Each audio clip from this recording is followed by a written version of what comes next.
ఒకవేళ సైతాను చెప్పినట్టుగా యేసుక్రీస్తు ప్రభు రాళ్ళను రొట్టెలుగా చేస్తే అక్కడ రాళ్ళు రొట్టెలు అయిపోతాయి. కానీ యేసుక్రీస్తు ప్రభు వారు ఎవరు మాట విన్నట్టండి? సైతాను మాట విన్నట్టు. కానీ యేసుక్రీస్తు ప్రభు వారు వాక్యం తెలుసు కనుక, ఆయన మాటే వాక్యము గనుక, మనుష్యుడు రొట్టె వలన మాత్రమే కాదు కానీ ఆయన నోట నుండి వచ్చు ప్రతి మాట వలన జీవిస్తాడు అని వాక్యము ద్వారానే తిరిగి సైతాను ఎదిరించాడండి. దేవునికి స్తోత్రం. హల్లెలూయా. మనకు వాక్యం తెలిసినప్పుడు మనం విశ్వాసంలో స్థిరంగా ఉంటాం. వాక్యం తెలిసినప్పుడు బండ మీద కట్టబడిన గృహం వలె ఉంటాం. ఒకవేళ వాక్యం తెలియదు అనుకోండి, విశ్వాసంలో నీరు గారిపోతాం. చూడండి, ప్రార్థనలో ఉన్నంత వరకు, ఇలా మందిరానికి వచ్చినంత వరకు మనం ఫుల్ ఛార్జింగ్ అవుతాం, వెళ్ళిపోతాం. మళ్ళీ మన గృహాలకి, మన పనులకు మళ్ళీ వెళ్ళినప్పుడు మనం అనేక మందిని కలుస్తూ ఉంటాం, అనేక మంది దగ్గరికి వెళ్తూ ఉంటాం. అప్పుడు వారు అవిశ్వాసముతో మాటలు మనతో మాట్లాడినప్పుడు, ఒకవేళ మన హృదయంలో దేవుని వాక్యం లేదనుకోండి, ఏమవుతుందో తెలుసా? ఆ అవిశ్వాస మాటలు మనం విని విశ్వాసంలో నుండి తొలగిపోతాం.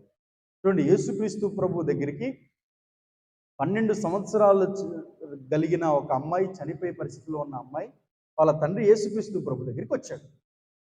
వచ్చిన తర్వాత, యేసయ్య, నా కుమార్తె చావు బ్రతుకులో ఉంది, నా కుమార్తెను నువ్వు బ్రతికించవా అన్నప్పుడు, సరేనయ్యా, నీ విశ్వాసాన్ని బట్టి ఆ యాయిర్, ఆ అధిపతిని, ఆ సమాజపు అధికారిని చూసి, సరేనయ్యా నేను వస్తానన్నాడు. దారి మధ్యలో రక్తస్రావం గల స్త్రీ యేసుక్రీస్తు ప్రభు వస్త్రపు చెంగును ముట్టగానే స్వస్థత కలిగింది. వెంటనే యేసుక్రీస్తు ప్రభు వారు భవిష్యత్తును చూడగలిగిన దేవుడు కనుక, ఇక్కడ వస్త్రపు చెంగు ముట్టి స్వస్థపడిన ఈ రక్తస్రావం కలిగిన స్త్రీని యేసుక్రీస్తు ప్రభు వారు ముందుకు తీసుకొని వచ్చి, అనగా నా ప్రభావం వెళ్ళింది, ఎవరో స్వస్థపడ్డారు, మీరు ముందుకు రండి అన్నప్పుడు ఆమె ముందుకు వచ్చిన తర్వాత ఆమెతో సాక్ష్యం చెప్పించాడు యేసయ్య. ఎందుకనంటే, ఈ యాయిరు కుమార్తె ఈ మార్గం మధ్యలో వీరు వెళ్తున్నప్పుడు అక్కడ చనిపోయింది. ఆ చనిపోయిన వార్తను కొంతమంది తీసుకొస్తున్నారు. ఇప్పుడు ఆ వార్తను తీసుకొస్తున్నప్పుడు ఇంకా వీరు వెళ్ళకముందే ఆ వార్త ఒకవేళ యాయిరు విన్నాడు అనుకోండి, వెంటనే అక్కడే కుప్పకూలిపోతారు. ఎందుకంటే కుమార్తెను బహుగా ప్రేమించిన తండ్రి యాయిరు. అది గ్రహించి ఇప్పుడు ఈ యాయిరుకి విశ్వాసంతో నింపాలి. ఎలా నింపాలి విశ్వాసంతో? దేవుని మాటల ద్వారా విశ్వాసంతో నింపాలని చెప్పి, ఈ రక్తస్రావం గల స్త్రీ, అయ్యా 12 సంవత్సరాల నుంచి రక్తస్రావంతో నేను బాధపడుతున్నాను. యాయిరు పక్క నుండి, నా కుమార్తె కూడా 12 సంవత్సరాలు కదా, ఆలోచించడం మొదలుపెట్టాను. ఎంతోమంది వైద్యులకు నేను చూపించాను నాయన. నిజమే, నేను కూడా చాలామంది వైద్యులు చూపించాను. మనసులో యాయిరు ఆలోచిస్తున్నాను, ఎంతమంది వైద్యులు చూపించినా ఏం లాభం లేదు. నేను చాలామంది వైద్యులు చూపించాను, నా కుమార్తె కూడా ఏం లాభం లేదు. వైద్యులు చూపించడం మాత్రమే కాదు నాయన, చాలా డబ్బు ఖర్చు పెట్టేశాను. నేను కూడా నాకున్నదంతా ఖర్చు పెట్టేశాను. నాకెవరో చెప్పారయ్యా, యేసుబాబు దగ్గరికి వెళ్తే ఖచ్చితంగా ఎవరైనా స్వస్థత పొందుకుంటారని నాకు ఎవరో చెప్పారయ్యా. నిజంగా నాకు కూడా చెప్పారు. అందుకనే నేను వచ్చి మీ దగ్గరికి రావడానికి ఏమాత్రం ధైర్యం చాలక మీ వస్త్రపు చెంగును ముట్టుకున్నానయ్యా. 12 సంవత్సరాలుగా ఈ రక్తస్రావముతో బాధపడుతున్న నేను మీ వస్త్రపు చెంగు ముట్టగానే స్వస్థత వచ్చేసిందయ్యా. వెంటనే ఈ యాయిరులో విశ్వాసం ఎంత పెరిగిందో తెలుసా అండి? నా కుమార్తె కూడా 12 సంవత్సరాలు వయసు కలిగినది. నా కుమార్తె కూడా అనారోగ్యంతో బాధపడుతుంది. నా కుమార్తెను కూడా వైద్యుల చేత నేను చూపించే ప్రయత్నం చేశాను. నా కుమార్తె కూడా ఎంతో డబ్బులు ఖర్చు పెట్టాను. ఈమెను స్వస్థపరిచిన దేవుడు నా కుమార్తెను కూడా స్వస్థపరుస్తాడనే విశ్వాసంతో నింపబడ్డాడండి. దేవుని మాటలు అలా విశ్వాసంతో నింపుతాయి. ఆయన అందరికీ కూడా అద్భుతాలు చేయగలిగిన దేవుడు. అలా విశ్వాసముతో నింపబడిన తర్వాత 2 మనుషులు వచ్చారు. యాయిరో, బోధకుని శ్రమ పెట్టొద్దు, ఎందుకో తెలుసా, ఈ కుమార్తె చచ్చిపోయింది అనగానే వెంటనే యేసుక్రీస్తు ప్రభు వారి పక్క నుండి, యాయిరో భయపడకుము, నమ్మిక మాత్రము ఉంచుము అన్నాడు. దేవునికి స్తోత్రం. విశ్వాసముతో నింపబడ్డావు, ఇంకెందుకు భయం? నా దగ్గరికి వచ్చావు, ఇంకెందుకు భయం? నా మాటలు విన్నావు, నీకెందుకు భయం? భయపడకు, ధైర్యంగా ఉండు, నమ్మిక మాత్రం ఉంచు అని దేవుని మాటల చేత విశ్వాసంతో నింపినప్పుడు ఆ 2 మనుషులు వచ్చి నీ కుమార్తె చనిపోయిందని విన్న యాయిరు దేవుని మాటలు వినగానే గొప్ప విశ్వాసం కలిగి, నా కుమార్తె చనిపోయిన పర్లా, యేసుక్రీస్తు ప్రభు నా దగ్గరికి వస్తే చాలు నా కుమార్తె బ్రతుకుతుంది అనుకున్నాడు. దేవునికి స్తోత్రం. అలా యేసయ్య వెళ్ళి చిన్నదానా లే అని ముట్టి లేవనెత్తగానే స్వస్థత పొందుకుని ఆ కుమార్తె బ్రతికిందని. మీకు విషయం తెలుసా, అక్కడ జరిగిన సంఘటన, యేసుక్రీస్తు ప్రభు వారు యాయిరు శిష్యులందరూ వస్తున్నప్పుడు గొల్లుని ఏడుస్తున్నారు. ఈ చిన్నది నిద్రిస్తున్నది కానీ చనిపోలేదంటే అందరూ కూడా యేసుక్రీస్తు ప్రభునంట అక్కడ ఎగతాళిగా చూశారు, అపహాస్యం చేశారు.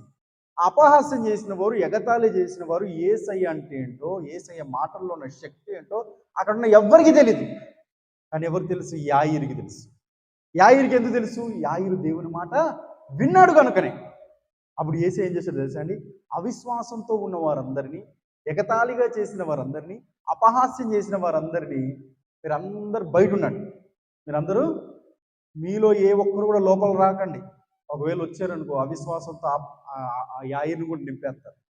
మీరందరూ బయట ఉండని చెప్పేసి ఏ ఒక్కరిని కూడా లోపల రానికుండా వారందరినీ బయటికి పంపించేసి యాయిరును అలాగే యేసు ప్రభు వారి శిష్యులు లోపలికి వచ్చి చిన్నదాన్ని ముట్టగానే చిన్నది ఏమైందండి? బ్రతికింది. ఎందుకు ఈ విషయాలంతా చెప్పానంటే, దేవుని వాక్యం మనలో ఉన్నప్పుడు మనలో గొప్ప విశ్వాసం కలుగుతుంది. దేవుని వాక్యం తెలియని వారికి విశ్వాసం ఉండదు. దేవుని మాటల శక్తి ఏంటో వారికి తెలియదు. కనుక దేవుని వాక్యం ఒకవేళ నీలో లేకపోతే, వారితో నువ్వు సహవాసం చేసినప్పుడు, వారు లోకపు మాటలు చెప్పినప్పుడు, ఒకవేళ దేవుని మాటలు నీలో లేకపోతే నువ్వు అవిశ్వాసంలోనికి వెళ్ళిపోతావు, దేవునికి దూరం అయిపోతావు. అందుకే నేను నీ హృదయంలో ఎప్పుడు ఏముండాలి? దేవుని వాక్యం ఉండాలి. అనారోగ్యం వచ్చిందా? బాబు ఈ అనారోగ్యం వచ్చింది, ఈ అనారోగ్యం పక్కన వీధిలో చనిపోయారు, అటు చనిపోయారు, ఈ మధ్య జ్వరాలు వస్తున్నాయంట, ఈ జ్వరం కరోనా లాంటి జ్వరమో ఏమని చాలా మంది భయపడిపోతూ ఉంటారు. ఏదైనా అనారోగ్యం వచ్చిందంటే మనకి ఏ వాక్యం గుర్తు రావాలి? నిన్ను స్వస్థపరచు యెహోవాను నేనే. దేవుని వాక్యం గుర్తు రావాలి. మనకి దేవుని వాక్యం ఉంటే ఎలాంటి శ్రమలు గుండా వెళ్ళినా, అది అనారోగ్యమైన, ఆర్థిక ఇబ్బంది అయినా, అప్పుల సమస్య అయినా, మరి ఏ సమస్య అయినా సరే, ఈ వాక్యమే మనల్ని ఆదరిస్తుంది. ఈ వాక్యమే మనల్ని ధైర్యపరుస్తుంది. ఈ వాక్యమే మన శ్రమలలో విజయాన్ని కలుగజేస్తుంది. కాబట్టి ప్రార్థన ఎంత చేస్తున్నామో వాక్యాన్ని కూడా ధ్యానించాలి. అప్పుడు ఏమవుతుంది? పక్షిరాజుకు 2 రెక్కలు ఆరోగ్యంగా ఉన్నట్లుగా మనకి ప్రార్థనా జీవితము, వాక్య ధ్యానం మనకి కలిగి ఉన్నట్లయితే మనము కూడా అందరికన్నా ఉన్నత స్థానంకు ఎదగగలుగుతాం. దేవునికి స్తోత్రం. దేవుడు అదే ఆశిస్తున్నాడు. ప్రార్థన జీవితాన్ని కలిగి ఉండండి, వాక్య ధ్యానాన్ని కలిగి ఉండండి. అప్పుడు మీరు అందరికంటే ఉన్నతమైన స్థానంలో మీరు ఉంటారు. పక్షిరాజు 2 రెక్కలు కలిగి ఉన్నతమైన స్థానంలో ఎగరగలుగుతుంది. అయితే పక్షిరాజుకు ఉన్న వయసు ఎంతో తెలుసా అండి? 40 సంవత్సరాలు. ఎన్ని సంవత్సరాలండి? 40 సంవత్సరాలు వచ్చేసరికి ఈ పక్షిరాజుకు ఆరోగ్యం కాస్త సహకరించదు. రెక్కలు, గోర్లు, ముక్కు ఇవన్నీ కూడా బలహీనం అయిపోతూ ఉంటాయి. అప్పుడు పక్షిరాజు ఏం చేస్తుందో తెలుసండి? 40 సంవత్సరాలు వచ్చేసింది, ఇంకా నా వయసు అయిపోయింది, ఎందుకు వచ్చింది జీవితం అని చెప్పేసి ఇంకా నేను చచ్చిపోతే బాగుంటుందని ఆ నిర్ణయం ఎప్పుడు తీసుకోదండి. పక్షిరాజు అందరికీ కూడా గొప్ప ఇన్స్పిరేషన్. యునైటెడ్ స్టేట్స్ ఆఫ్ అమెరికాలో, యుఎస్ఏలో వైట్ హౌస్ అనేటటువంటి ఒకటి ఉంటుంది. ఆ వైట్ హౌస్లో ఈ పక్షిరాజు అనే సింబల్ ఎప్పుడు ఉంటుందంట. ఎందుకంటే అది చూసిన ప్రతి ఒక్కరు కూడా ఇన్స్పైర్ అవ్వాలని పక్షిరాజు సింబల్ని వాళ్ళు ఎప్పుడు కలిగి ఉంటారంట. 40 సంవత్సరాలు వచ్చేసరికి నా వయసు అయిపోయింది, నా స్థితి అయిపోయింది, నా పరిస్థితి అయిపోయింది, ఇంకెందుకు నా జీవితం, నేను చచ్చిపోతే బాగుంటుంది అని అనుకోదండి. 40 సంవత్సరాల తర్వాత ఇంకా 40 సంవత్సరాలు నేను బ్రతకగలను అని పక్షిరాజు అనుకుని, అలా అనుకున్న తర్వాత కొన్ని పనులను చేస్తుందంట. ఏంటి ఆ పనులు అంటే, 40 సంవత్సరాలు అయిన తర్వాత ఈ రెక్కలు బరువైపోతూ, గోర్లు పెరిగిపోయి, ముక్కు ఇవన్నీ కూడా బరువైపోయి అనారోగ్య పరిస్థితి వచ్చినప్పుడు వెంటనే ఒక ఉన్నతమైన కొండ ప్రాంతాలకు, రహస్య ప్రాంతాలకు, లోన్లీనెస్ ప్రాంతానికి వెళ్ళిపోతుంది. ఒక ఉన్నతమైన స్థానానికి, ఎత్తైన స్థానానికి, ఎవరు చేరుకోలేనంత స్థానానికి వెళ్ళిపోయి ఏం చేస్తుందో తెలుసా అండి? తన ముక్కుతో తనకున్న ఈకలు ఉంటాయి కదండి, రెక్కల్లో ఉన్న ఈకలు ఒక్కొక్కటి పీకేసుకుంటుంది. ఒక్కొక్కటి పీకేసుకుంటుంది. ఎందుకు ఒక్కొక్కటి ఒక్కొక్కటి ఒక్కొక్కటి పీకేసుకుంటుందంటే అలా పీకేసుకుంటే కారణాన్ని బట్టి ఈ రెక్క ఉన్న ఈకలన్నీ కూడా పీకేసుకుంటాయి. ఇప్పుడు రెక్కల్లో ఉన్న ఈకలన్నీ తొలగిపోయినప్పుడు అది ఎగరగలుగుతుందండి? ఎగరలేదు. కానీ దాని ఆలోచన గొప్ప ఆలోచన నేను చెప్తాను వినండి. రెక్కలన్నీ పీకేసుకుంటాయి. గోర్లన్నీ కూడా ముక్కుడుతో పొడిసేసి గోర్లన్నీ బండకేసి కొట్టి గోర్లన్నీ కూడా పీకేసుకుంటాయి. శరీరం అంతా రక్తము ముద్దతో తయారైపోతూ ఉంటుంది. ముక్కును బండకేసి టపా టపా గట్టిగా కొట్టి ముక్కునంతా కూడా రక్తం కారుతున్నప్పటికీ పాత ముక్కంతా కూడా ఆ బండకేసి కొట్టుకొని ఆ తొగలు తొలగించుకుంటారు.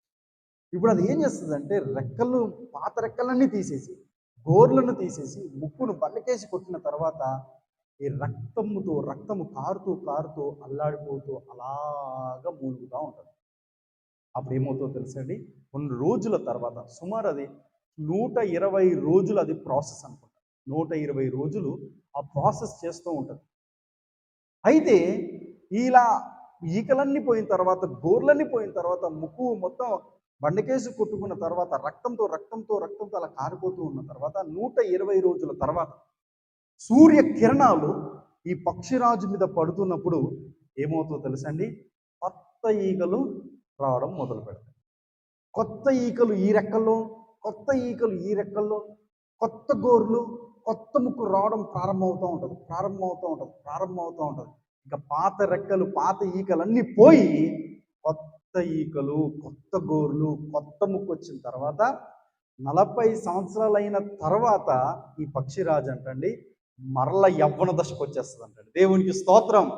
ఎంత యవ్వన దశకు వస్తుంది అని అంటే 40 సంవత్సరాల్లో ఎగిరేంత స్థాయి నుండి ఇంకా పైకి ఎగరగలుగుతుందంటండి. దేవునికి స్తోత్రం. అదే పరిశుద్ధ గ్రంథంలో దేవుడు మనకు సెలవిచ్చాడు. 40వ అధ్యాయం 31వ వచనం ఏముందండి, యెహోవా కొరకు ఎదురు చూచువారు నూతన బలము పొందుతారు. దేవుడు మనలను నూతన బలముతో నింపాలని ఆశిస్తున్నాడు.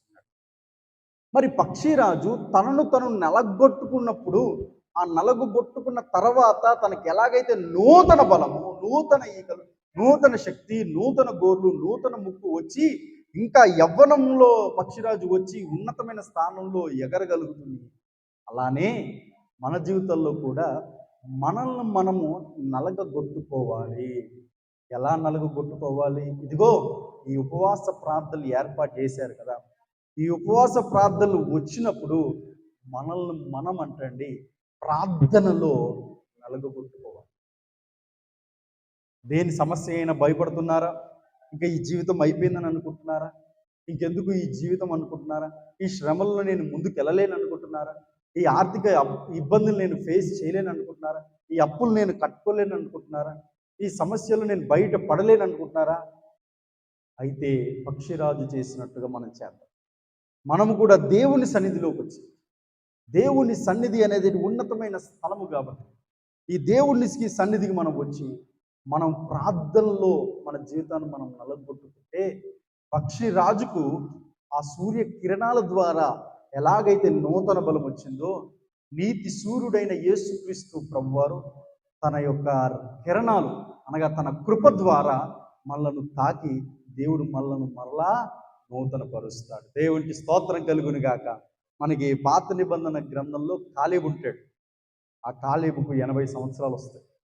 80 సంవత్సరాలు వచ్చిన తర్వాత యెహోషువ అందరికీ స్వాస్థ్యాలు పంచిపెడుతున్నప్పుడు కాలేబు యెహోషువ దగ్గరికి వస్తాడు. యెహోషువ అందరికీ స్వాస్థ్యాలు పంచిపెట్టేస్తున్నావు, మరి నాకేది అని అంటాడు. అంటూ కాలేబు ఏమంటాడో తెలుసా, 40 సంవత్సరాలు ఉన్నప్పుడు నన్ను మోషే గారు వాగ్దాన దేశాన్ని చూసి రమ్మని పంపించారు. ఆ 40 సంవత్సరాల్లో నాకు ఎంత బలం ఉన్నదో యెహోషువ 80 సంవత్సరాలు వచ్చినా కూడా నాకు అంతే బలం ఉన్నది అని చెప్తాడండి. కారణం ఏంటంటే కాలేబు పూర్ణ హృదయముతో, పూర్ణ ఆత్మతో యెహోవాను సేవించినవాడు కనుక 40 సంవత్సరాలున్నంత బలము 80 సంవత్సరాలు వచ్చినప్పుడు కూడా కాలేబుకు బలము తగ్గలేదు. గొప్ప స్వాస్థ్యాన్ని పొందుకోగలిగాడు. దేవునికి స్తోత్రం. అలాగే మోషేను కూడా మన జీవితంలో చూసినట్లయితే 120 సంవత్సరాలు మోషే గారు జీవించిన తర్వాత దేవుడు కొండ మీదకి రమ్మన్నప్పుడు అంటండి మోషే కొండనెక్కేసాడండి. అయితే మోషే గురించి పరిశుద్ధ గ్రంథంలో రాస్తూ మోషకున్నంత మోషకున్న బలము తగ్గలేదు, సత్తువ కూడా తగ్గలేదంటే మోషేకు యొక్క కంటి చూపు కూడా తగ్గలేదు. మన దేవుడు మనకెప్పుడు కూడా నూతన బలమును, నూతన ఉత్తేజాన్ని, నూతన కృపను మనకు ఇస్తూనే ఉంటాడు. మరి మనము పక్షిరాజు వలె నూతన బలము పొందుకొని పక్షిరాజు వలె ఉన్నతమైన స్థానానికి మనం ఎదగాలి అని అంటే మనం విడిచిపెట్టాల్సింది కూడా ఉన్నాయి. పక్షిరాజు భూ సంబంధమైనది ఏది కూడా సావాసం చేయదని చెప్పాం కదండి. మన ఆధ్యాత్మిక జీవితంలో కూడా ఉన్నతమైన స్థానానికి ఎదగాలంటే భూ సంబంధమైన వాటిని కూడా మనం విడిచిపెట్టాలి. అది చెప్పి ముగించేస్తాం. కొలస్సీలకు రాసిన పత్రిక 3వ అధ్యాయము 1 నుండి కొన్ని వచనాలు. మీరు క్రీస్తుతో కూడా లేపబడిన వారైతే పైనున్న వాటినే వెతుకుడి, పైనున్న వాటి మీదనే కానీ భూ సంబంధమైన వాటి మీద మనసు పెట్టుకొనకుడి. దేవుడు ఏం ఆశిస్తున్నాడంటే మనల్ని కూడా పక్షిరాజు వలె ఉన్నతమైన స్థానంలో ఉంచాలని, ఉన్నతమైన స్థానంలో ఆశీర్వదించాలని ఆయన ఇష్టపడుతున్నాడు. మనకు కూడా పక్షిరాజు వలె, పక్షిరాజుకు 2 రెక్కలు ఉన్నట్లుగా దేవుడు కూడా మనకు ప్రార్థన అనే రెక్క, వాక్యం అనే రెక్కను దేవుడు మనకి ఇచ్చాడు. పక్షిరాజు మరలా 40 సంవత్సరాల తర్వాత నూతన బలం పొందుకున్నట్లుగా దేవుడు మనకు కూడా ఇలాంటి ఉపవాస ప్రార్థనలు ఏర్పాటు చేస్తూ మనకు కూడా నూతన బలాన్ని ఇవ్వాలని దేవుడు ఆశిస్తూ ఉన్నాడు. అయితే దేవుడు ఇవన్నీ కూడా మనకి దయచేయాలని దేవుడు అయితే కోరుకొని దేవుడు ఇవన్నీ విషయాలు తెలియజేస్తున్నాడు. మరి మనం చేయవలసింది ఏంటి? ఇందాక కొలస్సీలు రాసిన పత్రిక 3వ అధ్యాయం మనం చదువుకున్నాం కదండి. మీరు క్రీస్తుతో కూడా లేపబడిన వారైతే పైనున్న వాటినే వెదకుడి, పైనున్న వాటి మీదనే మీరు దృష్టి ఉంచుడి, కానీ భూ సంబంధమైన వాటిని మీద మనసు పెట్టకండి. భూ సంబంధమైన ఏంటి? 5వ వచనంలో, కావున భూమి మీద ఉన్న మీ అవయవములు అనగా జారత్వమును, అపవిత్రతను, కామాతురతను, దురాశను, విగ్రహారాధన, ధనాపేక్షను చంపివేయడు. ఇవన్నీ కూడా మీకు తెలుసు. ఇటీవల కాలంలో అనగా రీసెంట్గా ఒక పండుగ వచ్చింది కదండి. ఈ పండుగకి దేవుని బిడ్డలు దేవుని మందిరానికి వస్తున్నారు, ఆ పాటడానికి రోడ్డు మీద నిల్చుంటున్నారండి. రోడ్డు మీద మొన్న ఒక 2 చెల్లెలు చిన్నపిల్లలే రోడ్డు మీద నిల్చున్నారు. బండి వేసుకుని వెళ్ళి వాళ్ళు, నాకు తెలిసి బండి ఆపాను. అయ్యగారు ప్రైజ్ లాడ్ అన్నాడు. ప్రైజ్ లాడ్ అమ్మా, ఇక్కడ ఎందుకు మీరు నిల్చున్నారండి? అయ్యగారు పాట వస్తుంది కదండి, వెళ్తుంది కదండి, సో వద్దామని నిల్చున్నారని చెప్పారు. నాకు బాధ అనిపించింది. పిల్లలే కాదు, పెద్దోళ్ళు కూడా ఆ పాట ఇస్తే కొంతమంది మళ్ళా ఫ్లాష్ బ్యాక్ గుర్తు తెచ్చుకొని స్టెప్లు వేసేవారు కూడా లేకపోలేదు. దేవుడు అంటున్నాడు భూ సంబంధమైన, ఇక్కడ విగ్రహాలు కూడా మెన్షన్ చేశారు. ఒకసారి దేవుని మనం తెలుసుకున్నామా, దేవునిలోనికి వచ్చామా, విశ్వాసంలో మనం ముందుకు సాగుతున్నామా, విశ్వాస జీవితంలో నాటబడి ఫలిస్తున్నామా, మళ్ళీ భూ సంబంధమైన, ఎందుకంటే మనకి భూ సంబంధమైన వాటి జోలికి మనము వెళ్ళకూడదు, వాటిని విసర్జించాలి. ఎప్పుడైతే మనం భూ సంబంధమైన వాటిని విసర్జిస్తామో పర సంబంధమైన వాటిని కొరకే మనం ఎదురు చూస్తాం. ఎప్పుడైతే మనం భూ సంబంధమైన వాటిని మనం తొలగించుకుంటామో దేవుడు మనల్ని ఉన్నతమైన స్థానంలో ఆయన కూర్చుండబెట్టడానికి ఇష్టపడతాడు. కాబట్టి దేవునిలోనికి వచ్చిన తర్వాత మరలా భూ సంబంధమైన వేటి వైపు కూడా మనం వెళ్లకుండా పైనున్న వాటివే మనం వెతుకుతూ దేవుడు కలిగి ఉన్న, మన పట్ల కలిగి ఉన్న గొప్ప ఉద్దేశాలను, గొప్ప ప్రణాళికలు, మన పట్ల దేవుడు ఏవి కలిగి ఉన్నాడో వాటిని మనం అర్థం చేసుకుంటూ ఉన్నతమైన స్థానంలో మనం వెళ్దాం. అంటే దేవుని యొక్క మహాకృప మనందరికీ సదాకాలం తోడేను గాక. చిన్న ప్రార్థన. ప్రేమ స్వరూపుడైన మా ప్రియ పరలోకపు తండ్రి, మీకు వందనాలు చెల్లిస్తున్నాం. పక్షిరాజు నుండి ప్రవ్వా ఎన్నో ఆత్మీయ పాఠాలు నాయన పరిశుద్ధ గ్రంథంలో మీరు లిఖించారు. అయ్యా 2-3 విషయాలను ప్రవ్వా మేము నేర్చుకొని ఉన్నాం. పక్షిరాజు నాయన అన్ని పక్షులతో సహవాసం చేయదు నాయన, దానికంటూ ఒక సపరేట్ లైఫ్ని మీరు ఏర్పాటు చేశారు. అయ్యా మా జీవితాల్లో కూడా నైనా అన్యులతో కానీ ప్రవ్వా లోక సంబంధమైన వారితో మేము సహవాసం చేయకుండా అయ్యా ఉన్నతమైన స్థానంలో ఉంటకు సహాయం చేయండి. పక్షిరాజు అంత పైకి ఎగరగలుగుతుంది అని అంటే అయ్యా పక్షిరాజుకు మీరు బలమైన 2 రెక్కలు ఇచ్చారు. మేము కూడా మా ఆధ్యాత్మిక జీవితంలో మీరు బలమైన 2 రెక్కలను, ప్రార్థన అనే రెక్క, వాక్యం అనే రెక్కను ఇచ్చారు. అవి కలిగి ఉండి మేము ఉన్నతమైన స్థానంలో ఎదుటకు సహాయం చేయండి. పక్షిరాజు 40 సంవత్సరాల తర్వాత మరలా నాయన తనను తాను నలగొట్టుకొని సూర్యకిరణాల ద్వారా నాయన ప్రభు మరలా నూతన బలం పొందుకున్నట్టుగా అయ్యా మా జీవితంలో కూడా కొన్ని శ్రమలు గుండా, కొన్ని కష్టాలు గుండా, కొన్ని ఇబ్బందులు గుండా, మానసికమైన ఒత్తిళ్లు గుండా వెళ్తున్నప్పుడు నాయన ఇలాంటి ఉపవాస ప్రార్థనకు వచ్చి ప్రార్థనలో మిమ్మల్ని నలుగొట్టుకుంటే అయ్యా మీరు మరలా నూతన బలం ఇస్తారని ఈ వాక్యాల ద్వారా మీరు మాకు బోధించినందుకు వందనాలు. మరి మేము నాయన పైరున వాటిని వెతకడానికి, భూ సంబంధమైన వాటినన్నిటిని విసర్జించడానికి అటు మనసును మాకు దయచేయమని ప్రార్థిస్తూ మొదటి వర్తమానం ద్వారా మీరే మా అందరితో మాట్లాడినందుకు వందనాలు. రెండో వర్తమానం మమ్మల్ని అందరూ కూడా స్థితిపరచమని యేసయ్య నామములో ఈ ప్రార్థన వేడుకుంటున్నాము తండ్రి, ఆమేన్.